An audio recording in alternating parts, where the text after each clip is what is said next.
We're here with the 5th interview of the night with bottle bruisers from the WCHL. Eric Catoni, Michael Nisko, What's up? a.k.a. Abs for Eric Catoni. First of all, I'd like to comment. We've had some teams run through here, and they look somewhat presentable. You two, on the other hand, Eric Catoni, no shirt, dip. Mike Nisko, white shirt, baby shorts, and a dip. Would you guys? You guys have said you were pretty classy members of the league, but right now you're just not showing it. Can you please comment on?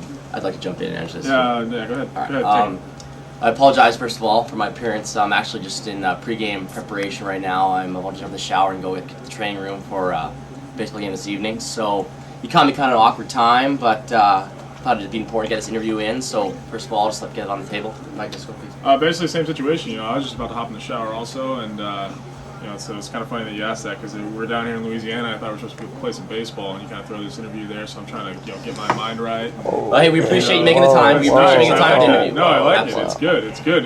This is the last minute, just like he said. So it was good. Can I like to this one over here? Now we showed up. Sorry to cut you off. Ken Furlow at ESPN Radio. Hi, Eric. Good to see you guys. Mike.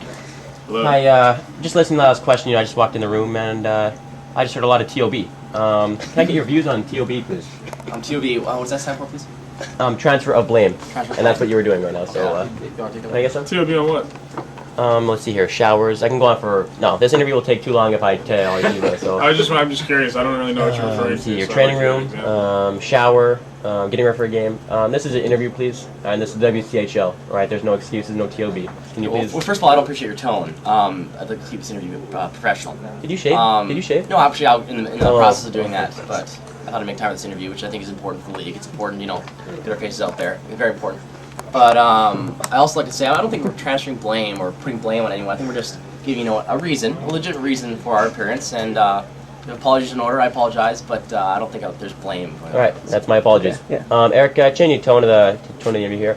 Allegations of you having a tornado of hair on your chest. What are your views on that?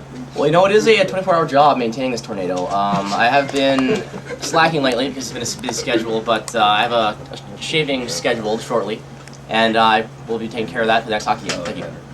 Okay, back to the league now. WCHL. Eric, you were late the one day. That obviously affected you with a couple penalties. Mike, what are your views on Eric being late that one day?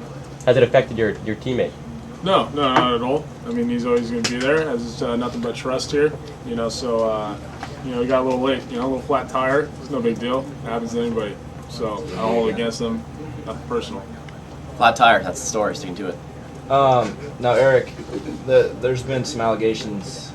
First and foremost, that you deked a top on your beer so you would not get clammed. This incited a bitch chant from the rest of the league. How did you respond to, first of all, being called a bitch by most of your peers? It was good. Well, as you know, Doyle, I'm a student of the game, and I study the rules very closely, and I realized that there was no rule in place for this certain action. And being a very defensive player and being my weak area of defending clams, I thought, well, maybe I'll exploit this lack of rule that the league failed to, enlist. So I planned to take that into effect, and I did, and it worked. And the bitch chant, well, 0 clams for me that round. So, I guess I'll answer your question. Another question is it worth it? But you can't blame him. That's what a 4.0 student does. Student of a game. Really I smart, can see that. intelligent. I have a question to go on with that. Somebody earlier in the interviews, Eric was saying something about you clam me, I clam you rule. I don't know. It's a pat the stats. I wasn't too sure. You guys know what I'm talking about? Remember? The clam on clam Yeah. rule. Clam for clam. Would you please... Clam squared. I'll reiterate. Yeah, somebody said that Elaborate. Eric Catoni was known for telling his partner next to him that, hey, let me clam you and you can clam me for stats. I didn't think that was Eric Catoni. I actually thought it was Anthony Aliotti. Oh. Where is he? Is he here today? He is right Oh, there he here. is. There he is. And you will see in the tape later on this evening who I accuse Okay. and what I've seen. He threw it out there. And I know I've heard those allegations before, and I think the name that comes to mind immediately is Sean Gleason. He is added in there. He's very adamant clamor, and I was at a point in the game where defense was very important for me in Nisco, and he offered me an ultimatum saying, "Hell, you clown me, and Wins championships. there'll be some repercussions later down the road." And I found it beneficial for Clown to not hurt my stats, so I decided, okay, I'll let this happen to the side of the table for this round, and it paid off. Question. 4.0. Question for both you guys. So you're saying that. So you're saying that selling out the Etiquetted League is worth a WCHL championship? I think you're placing labels on things that aren't appropriate, and I'd appreciate the next question. All right, no comment. Thanks a lot. Nisco, you've been pretty quiet this interview. However, you have possibly the most shocking off-the-ice antics in the league. You're referring to my speed stick and Gore-Tex. I think you're mistaken. No, well, that's just one part of it. Is it correct that you do the laundry for St. Mary's Baseball? This is correct. And that your nickname is the Laundry Baron? Ooh, I don't know about that. Well, everyone seems to be referring to you as either the Warden because of your harsh punishments handed out to the people of Wandell, or the Laundry Baron. Like what kind of punishments at Wandell? What is this place Wandell you speak of? It's where you live, Mike, and it is where people are threatened every day of being kicked out of Wandell if they don't clean their dishes. I wouldn't say people. I would say just one person in particular. His name is Ryan Instructor Doyle. He has a tendency. Oh, that's you. That's you. You have a tendency to eat something and leave your dishes all over the place. And in order to keep the house clean, you were threatened. Oh, hey, 1 minute. You were threatened to be kicked out of the house, and that's not a punishment. That's what we decided.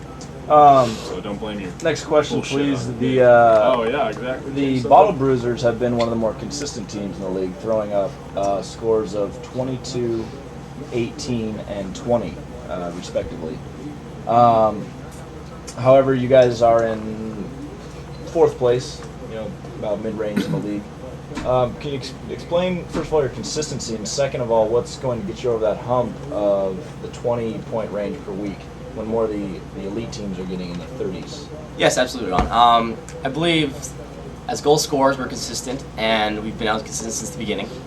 But there's other aspects of our game that need to be developed. We're a very two-dimensional team right now, and we've been preparing well and having consistent approaches, and I think it's really paid to our consistent performances. But as far as clamming, stops, and other smaller scoring attributes of the game, we really need to pick up our game in that respect. But I believe that our consistent play has put us in a spot to really make a run at that league title. Yeah, basically we need to enhance our game in all areas, in all aspects. That's a well-rounded game.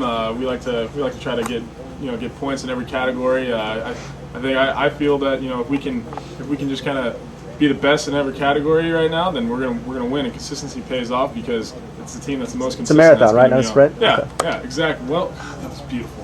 All right, Mike and Eric. In regards to the rest of the league, weeks ago with the solo performance by Ken Fuller with the absence of Corey Miller, do you think that's a Hall of Fame performance, or do you just think that he got the short end of the straw and fought through, dealt with what he could do? You know what, Ken Fulgerty's always been a good player, but I think this is an interview about us and not pumping his own tires. So next question. We're talking about the rest of the league, though, please. That's not the league; it's one player. So. All right, guys. Finally, to end it off here, a little word association, please. Mud flap. What about it? You hear mud flap? What do you think of? Ken Fulgerty. Vagina. Vagina. Ken Fulgerty. That's good. Right. That's good. Rooster tail. Oh, yeah, I'm gonna say it. I gotta hear it. Ken Fulgerty. Ken Fulgerty. Slapdies. Well, I would say there's a team slap D's, but Ken Fugler definitely ties into the slap.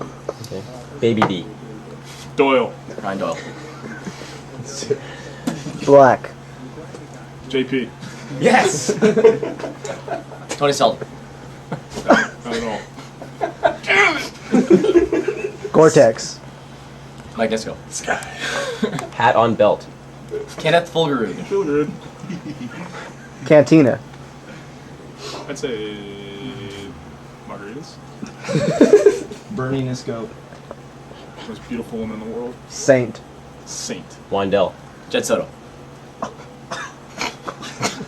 I was gonna say fun. All right. Soto. Carly. brainwashed. Oh, I did.